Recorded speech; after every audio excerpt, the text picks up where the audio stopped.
Bonjour et bienvenue sur cette formation Windows Server 2019. Windows Server 2019 est une formation en plusieurs volumes. Et dans le volume 1, vous apprendrez les bases indispensables pour installer et configurer Windows Server 2019.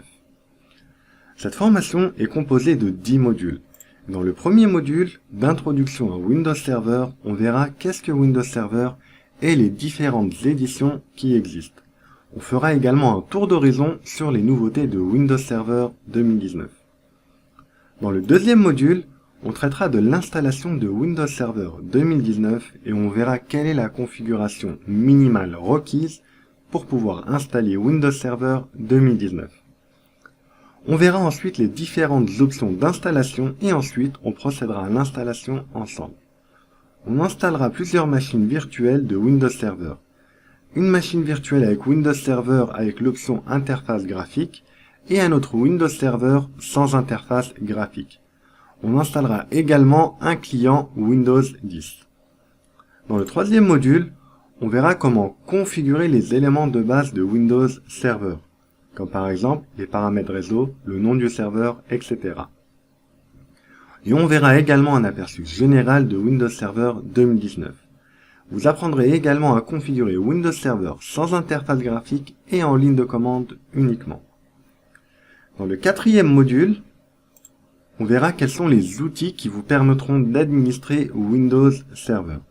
On verra également la nouvelle façon d'administrer Windows Server avec Windows Admin Center et on verra aussi comment administrer plusieurs serveurs avec le gestionnaire de serveurs.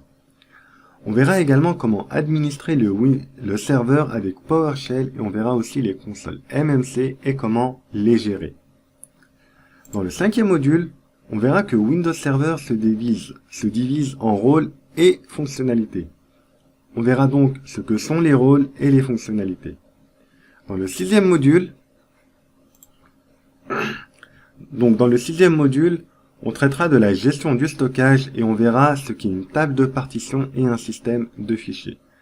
On verra aussi les points de montage et ensuite on passera à la pratique en manipulant le disque dur avec PowerShell et l'interface graphique.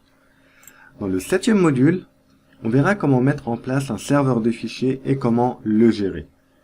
Pour pouvoir administrer efficacement un serveur de fichiers, vous devez savoir à quoi correspondent les autorisations NTFS et l'héritage des autorisations. On verra également qu'il existe quelques règles NTFS importantes à connaître. Ensuite, on verra ce que sont les dossiers partagés et leur autorisation et ensuite on passera à la pratique en mettant en place un serveur de fichiers. Dans le huitième module, on verra comment implémenter le protocole DHCP.